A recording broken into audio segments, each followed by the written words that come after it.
This wildlife story starts in a very unusual way. Amchitka Island, far out in the Aleutian Island chain of Alaska, was the scene on October 2nd, 1969, at 12:06 p.m. Bering Daylight Time, when the United States Atomic Energy Commission detonated the Project Milrow nuclear explosive. A test of a nuclear bomb. During the late 60s and early 70s, 3 atomic weapons were tested on Amchitka Island. From the perspective of the US government, this remote island that borders the Bering Sea was the perfect place to test such a weapon. Nearly 1,400 miles from Anchorage and 2,600 miles from Seattle, it is isolated from any populated areas.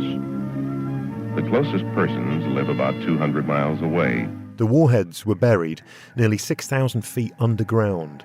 The largest of the tests was 25 megatons, which is 200 times the size of the bomb that was dropped on Nagasaki. 3, 2, 1, 0. The explosion, over a mile under the earth, was silent, but it caused a giant shockwave that rippled out through the ground, like when you drop a stone in water. An official in a bunker 28 miles away describes it. The television camera shook. The building is still there. We're beginning to get some roll in the trailer here. It's a rather gentle roll. The blast registered a 7.0 on the Richter scale. Cliffsides collapsed into the ocean, and on the island, the detonation created a crater over a mile wide and 60 feet deep, which filled with water and became a large lake. The military labeled the tests a great success, but not for the wildlife. Over 10,000 fish were killed in the island's lakes, streams, and ponds. Even offshore in the sea, hundreds of fish washed up dead. All kinds of creatures became the victims of circumstance, including 1,000 sea otters out at sea, killed by the pressure of the explosion. But thanks to a little imagination, right before the nuclear test, a last-minute program was deployed to capture and save some of the sea otters. Part of the program included trapping of sea otter for scientific study and live transplant to other areas in cooperation with the state of Alaska and Department of the Interior. Several hundred of the sea otters were quickly relocated out of harm's way to the North Pacific coast of Washington State and Oregon. Now, over 50 years later, biologists are trying to figure out what is the fallout from this storied otter translocation. Has the nuclear otter evacuation from 50 years ago been a success? And what are the ecological ripple effects? This is a story of second chances for an impossibly adorable sea creature, and how their mere presence can support countless other species, and even help save us from climate change. From KUOW in Seattle, I'm Chris Morgan. Welcome to the wild.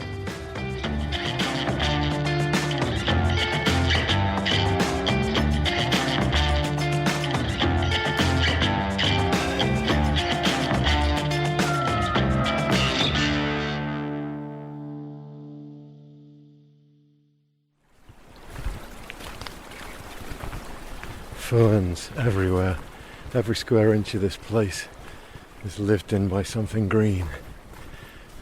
I'm at the end of a 3-mile hike through a silent, jungle-thick, old-growth forest in a remote corner of the Washington State coast. This time, though, the forest is not my destination. I'm headed to the Pacific Ocean. Wow. Big whitecaps crashing in and sea stacks behind. Wow, Sean. Isn't this gorgeous? Oh. The energy hits me. I can taste the salt in the wind. And the scene is just... Are you kidding me? Yeah. Welcome to paradise, right? Giant waves are crashing against big rock islands, some of them 5 stories high. They're called haystacks. And the beach is full of huge cedar driftwood. This is one of the areas where the otters have occupied the Washington coast for the longest period of time. We've entered the realm of the sea otter. I'm here with Dr. Shawn Larson. She's the curator of research at the Seattle Aquarium and a big name in the world of sea otter science. She comes out here to monitor the population of otters. We climb to the top of a giant rock about the size of a house at a point on the beach called Sand Point. From up here, there's a clear 180-degree view of the coastline. Sean and her team use this few square feet as an otter observation lookout. Right away, I see something in the wash. I just saw one up there between the two rocks. Oh, yeah? Well, you're a natural, Chris. You got this. The reason this population of sea otters is a thrill to see is because for most of the last 2 centuries, there weren't any sea otters on this coastline. Every single one of them had been hunted, killed for their fur. What's interesting with the sea otters is they evolved this incredibly thick fur to stay warm. So it has up to 1 million hairs per square inch. So a square inch is you take your, you make an OK sign with your hand, and within that square inch, an otter has 1 million hairs. Wow. How does that compare to human hair, do you know? Well, it depends on the person, but I think I think most people have maybe a couple, maybe tens of thousands of hairs on their whole head. So 1 square inch of an otter's fur is much more than a typical human has probably on their entire body. This thick sea otter fur is just one of the many amazing adaptations to a life in the ocean. But it was also their downfall. Their plush coat became very highly valued in the 1700s, so much so it became known as soft gold. And ships from all over the world, from Russia, from Europe, from even South America, came to the North Pacific to get the soft gold. And this is what drove most of the sea otters to extinction throughout the North Pacific. Over 1 million sea otters were killed for their pelts during the fur trade over about 150 years. The last one in Washington was killed in 1910. Luckily, a few pockets of sea otters survived that were just so remote and so small that the commercial fur traders it wasn't worth their time.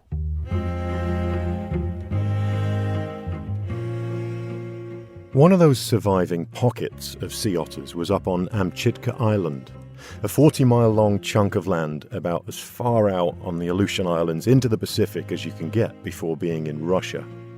Here and around other remote Aleutian Islands, about 90,000 otters had stayed safe from the fur trade hunt. So when the plan was announced to test nuclear weapons up there, an enthusiastic biologist named Carl Kenyon had an idea. And they were going to do this, and there's all this plan, and the biologist said, wait a minute, there's sea otters there. And they said, can you just wait till we can move as many sea otters off of that island to move them in other places where we knew they used to occur, like the whole west coast of North America, right? Wow. So this like rescue mission? It was a rescue mission, yeah, to save them from nuclear annihilation and What? and to recolonize sea otters where they used to occur along the west coast of North America. The plan worked. Nearly 700 otters were flown out before the blast went off. All of the otters living on the Washington coast now are descendants of those few that came from Amchitka. These refugees had found a new home here in the North Pacific. And Sean is now carefully monitoring this recolonization effort for a whole variety of reasons. She studies their distribution, what they're eating, how they fit into the coastal ecosystem. And I'm trying to understand how they directly and indirectly affect the health of the system. And we're learning more and more about that every day. It starts with Sean and her team observing the feeding habits of the otters. I'm going to set up my scope too. Back on top of that large rock, Sean pulls a tripod out of her backpack and mounts a telescope to get a close-up view of the otters. They're about 100 or 200 yards out in the water. The team zeroes in on 2 otters to watch. That's really exciting. 2 sea otters already. And these guys are springing into action. One of the otters is feeding. At any rate, they're one of the only mammals that actually uses tools. I mean, I think they're actually discovering more and more, but these guys, that otter just had a rock on its chest, and it was pounding Otters use rocks to bang open clams or snails. They dive down and pick a rock from the seabed, tuck it into a flap of loose skin under their arm, like a pocket, and then they carry it to the surface along with a bunch of lovely shellfish food. Then they roll over onto their backs in the surf, pull out the rock. Sometimes they'll even have a favourite pet rock they keep for a while, and they use it like an anvil on their belly, grabbing lunch between their front paws and smashing it open to get to the meat. And otters need to eat a lot. They don't have a layer of blubber to keep them warm in the ocean like a seal or a sea lion does. Otters only have that famous thick hair to keep them insulated. Because the sea otters are floating around in 50-degree water, their core temperature is actually 101. So they're constantly losing heat to their environment, and they have to eat 25 to 30% of their body weight every day just to maintain their core body temperature as well as their whole systems. A male otter can weigh between 70 and 100 pounds, sometimes more. That's a lot of clams. So that's why Sean comes out here to record what and how much the otters are eating. It looks like a female. Oh, baby. Sean spots another otter through her scope. She has a stopwatch in her hand and records how much time the otter spends up on the surface and how much time she dives down looking for food. Okay, down. So 57 seconds on the surface. I didn't get the dive time. She was eating snails, 1A, and I saw 6. 1A refers to the size of the snail. Sean uses the otter's paw as a reference to figure out the size of the meal it's holding.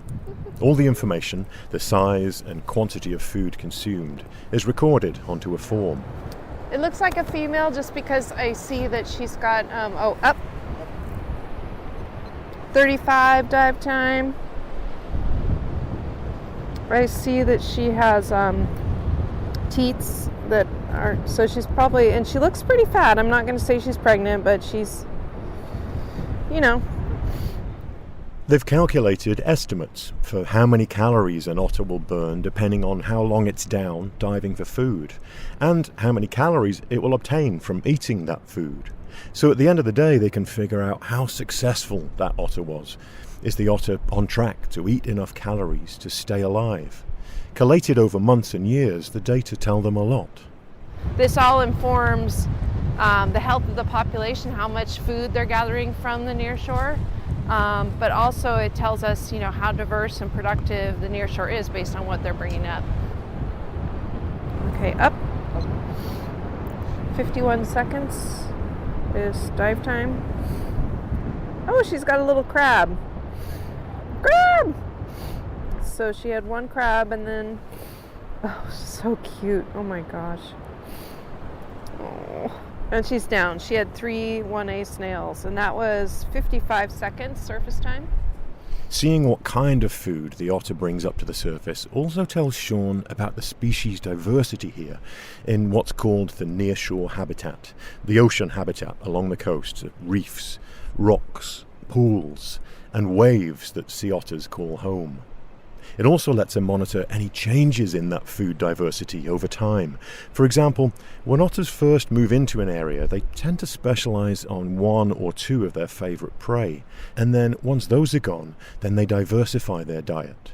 They'll start to eat other things.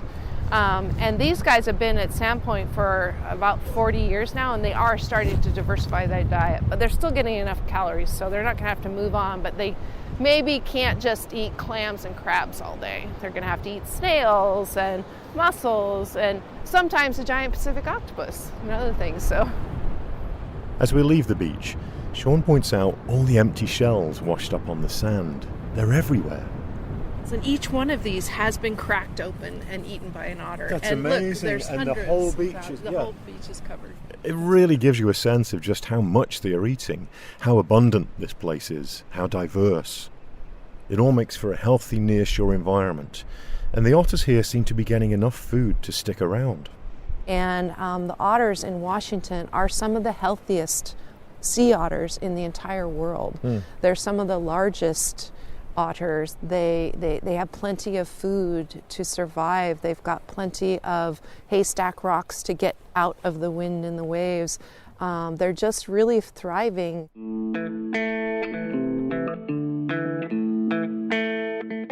But while the otters here at Sandpoint on the Washington coast seem to be thriving, otters on the Oregon coast just a couple of 100 miles south didn't fare so well after being relocated from Amchitka Island. It's kind of a mystery, but they're not sure if there was, some certainly died. They found some that were washed ashore. By the early 80s, biologists watched as the number in Oregon just kept on decreasing until they were completely gone again. And nobody's quite sure what happened.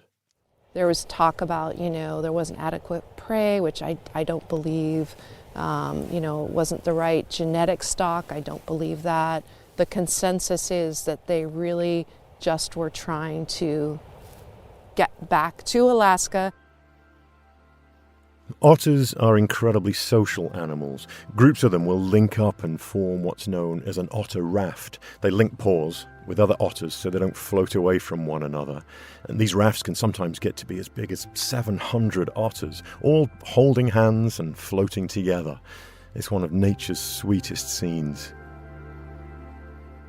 Part of the socialness is also a strong desire to be home, in or near where they were born and raised. Many biologists agree that the Oregon otters were just trying to swim back home to Alaska.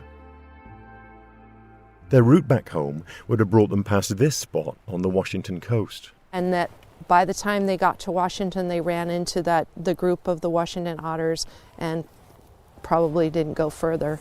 They liked what they saw. Yeah, well, they had another, and again, these guys were all from Amchitka, right? So the Oregon translocation was from Amchitka, and so was Washington, so maybe they ran into their family members. Hey, that's my cousin, Bill. There's Mom, there's Aunt Jane, I don't know. So This is all just speculation, but there is evidence of this happening in other places. 100 sea otters were removed from around Monterey Bay in Southern California and translocated to San Nicolas Island. The idea was to break up the group in case there was an oil spill, because that would have wiped out the entire population there. So they wanted another subpopulation just to protect it. Most of those otters, even though San Nicolas Island is, 300, 400 kilometers from Monterey, probably farther, most of them swam home. Wow. Because they have a very strong homing instinct.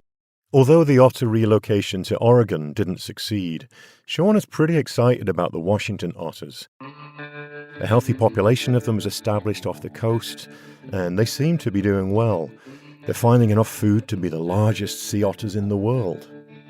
But there's a bigger picture too. These otters could prove to be a key player as this ecosystem faces the effects of climate change. Sea otters' role in climate change is as a stabilizer, so that when there is ocean warming, ocean acidification, and other pulse disturbances, the nearshore ecosystem does not change. After the break, we head to a kelp forest and take a look at what those forests and this cute, unassuming sea mammal have to do with climate change.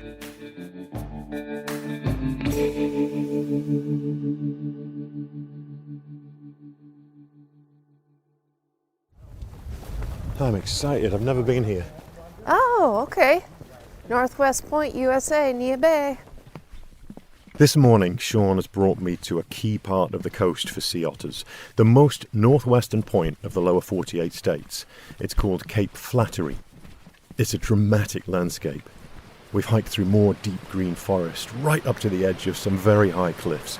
Waves are battering the shoreline, shooting white water up into the sky. Wow. Since starting this podcast, I've realised how many times I say wow. Well, that's good. The world still has a lot of wow in it. Yeah, it does. Leaning over one of the cliffs, Sean points to another type of forest. This one in the sea below. But see the kelp? You can even see the kelp down in here. Oh, yeah. Ooh, look at that. Oh, yeah. This kelp is an integral part of the sea otter's nearshore ecosystem. And it's also a major player when it comes to absorbing carbon from the atmosphere. Kelp are like large algae, like a giant seaweed, that live in cool, relatively shallow waters close to the shore. The stems are often over 150 feet long, and they grow in dense groupings called kelp forests. This stuff can grow 2 inches a day and provides shelter for countless fish, invertebrates, and sea otters. The nearshore ecosystem in Washington State is very productive, very diverse, and it's just what the sea otters need to survive and thrive, and the sea otters are what the ecosystem needs to survive and thrive. Because the relationship between sea otters and kelp is a two-way street. Each helps the other. You see, without otters, kelp forests struggle. They've been dying in the Pacific Ocean. The culprit is the sea urchin. Sea urchins are spiny, fist-sized grazers, like miniature underwater lawnmowers, and they love to eat kelp. A lot of kelp.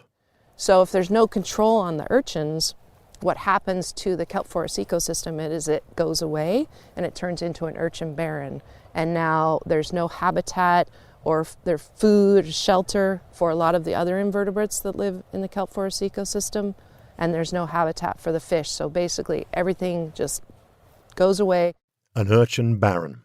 Too many urchins eating kelp means no kelp forest ecosystem. What's needed is something to control the sea urchin numbers. Enter the sea otter. Sea urchins are one of their favorite foods, and by eating them, they keep the urchin population in check, allowing the kelp to grow. And Sean has seen that here. The otters have turned lifeless urchin barrens into healthy kelp forests again. So it's safe to say that without the sea otters, the kelp forest is not healthy, or is not even there in some cases. In some cases. So sea otters are a keystone species for the nearshore environment. In other words, they're a key player in maintaining the way an ecosystem functions and its health. And that's important because these areas face warming waters and ocean acidification and disease that may come with climate change. But yet with this keystone species, the kelp forest remains, the diversity of the animals within the kelp forest remains, even though there's these disturbances that may take 1 or 2 species out. It still maintains everything else. Sean tells me only a couple of otters are needed to limit urchin numbers and reinvigorate a kelp forest ecosystem. So it's easy to imagine what an entire colony of them could do. Sean and her team have even started to notice that kelp forests with otters have bigger fish. They don't know exactly why yet, but there is that correlation. And it's an example of how these sea otters end up raising more questions all the time about this layered ecosystem with many moving parts. But perhaps the biggest reason kelp forests are on the radar today is because these underwater forests are very good at taking in carbon. In fact, they're among the best anti-climate warming systems on Earth. Kelp forest is shown to sequester hundreds of times more carbon than in areas without a kelp forest. As they're photosynthesizing, kelp forests take in huge amounts of carbon from the atmosphere, the very carbon the world is trying to control right now. In fact, 1 acre of kelp forest takes in about 20 times more than 1 acre of regular land forest, like the giant trees we walked through to get here. And the sea otters are at the heart of it. Just the fact that sea otters help facilitate healthy kelp forest ecosystems right there is going to slow climate change. But even if climate change does happen in these nearshore systems, with the keystone species stabilizing it, the systems don't change as dramatically than if the sea otters weren't there. And the good news is that otters are continuing to expand into areas that they used to occupy. The sea otters helping the kelp come back, and the kelp helping us all reduce climate change. Here at Cape Flattery, it's a very productive marine area.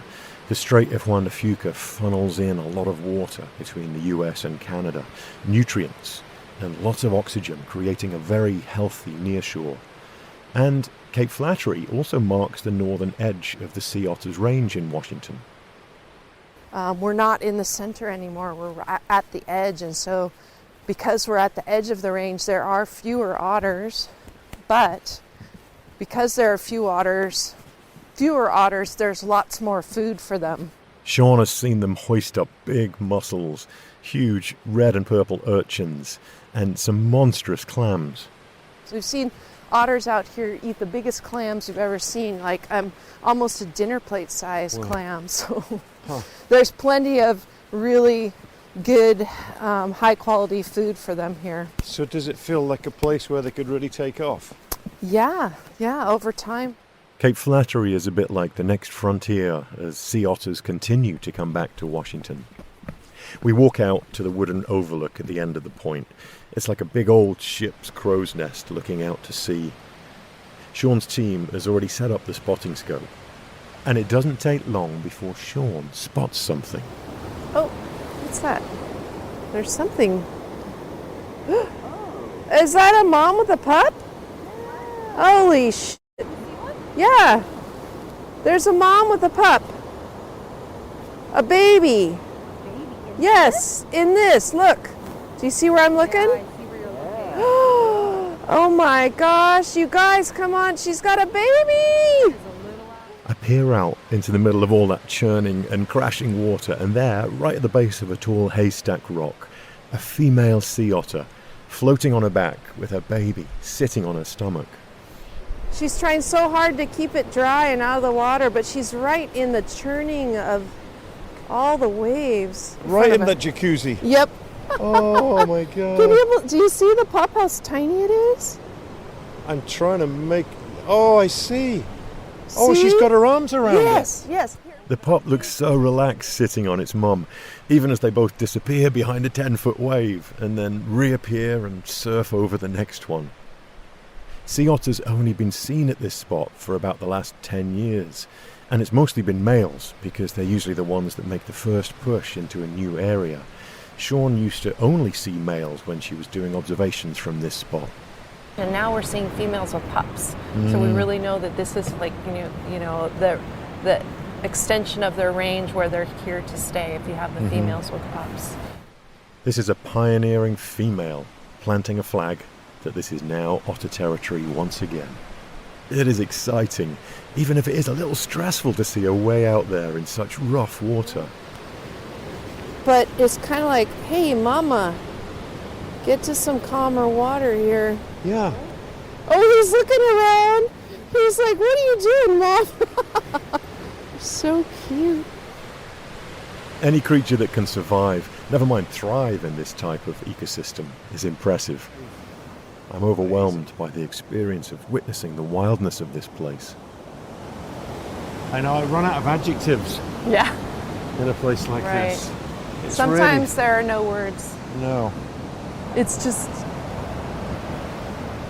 wow. And to think that this mother is here now because her great-great-great-great-grandparents 7 generations ago were refugees from a nuclear threat. Because of those translocations from Amchitka Island and the foresight that it took to bring them here, there are now continuous sea otter populations from Washington northwards through the coast of British Columbia in Canada, all the way up to Alaska.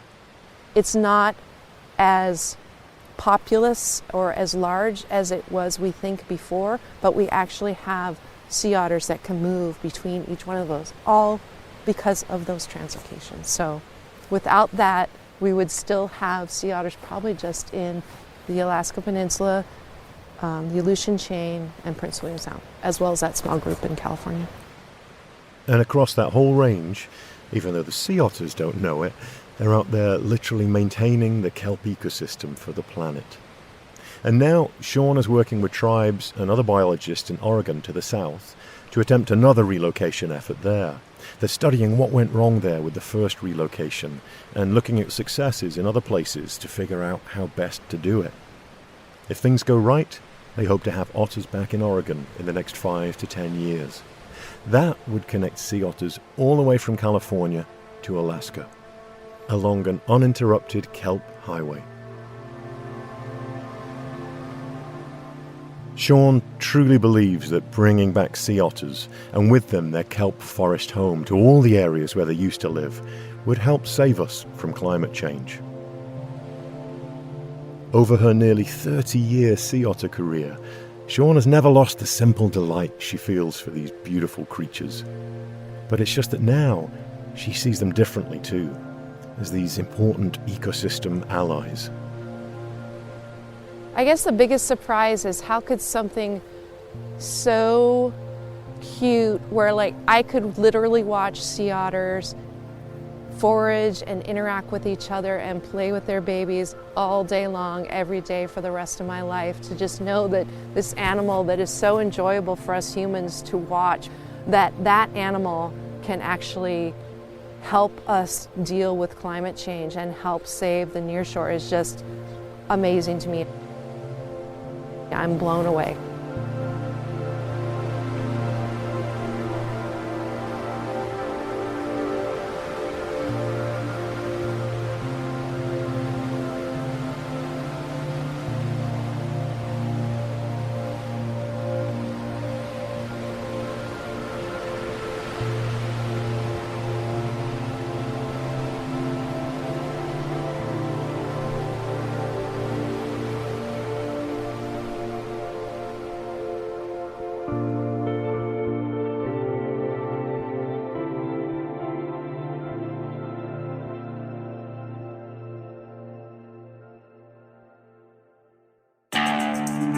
Thank you to the Makah tribe. This entire episode was recorded on their traditional land. If you'd like to see a behind-the-scenes video of my time with Sean looking for otters, head on over to our Instagram at The Wild Pod, and you can find me at Chris Morgan Wildlife. I also hosted a couple of really nice short films about kelp forests recently. There are links in the show notes. The Wild is inspired not just by nature, but by the people who work in it, love it, protect it. The Wild is a production of KUOW in Seattle and me, Chris Morgan, with support from Wildlife Media. One way to support this vital work is through my wildlife organisation, Chris Morgan Wildlife, on Patreon. There's a link in the show notes. Our producer is Matt Martin. Jim Gates is our editor. A very special thank you for their kind financial support to Jill and Scott Walker, Rose Letwin, Alan Ferguson, Anna Kimball, John Taylor, Paul Lister, Barbara Stolman, Mark Wilkins and Rebecca Badger, Bob Yellerlees and Annie Mize.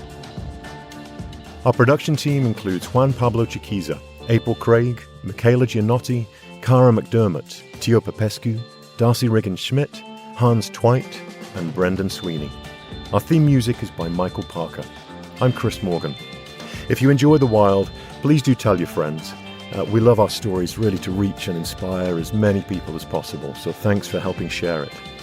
Thank you for listening also, and take good care of each other.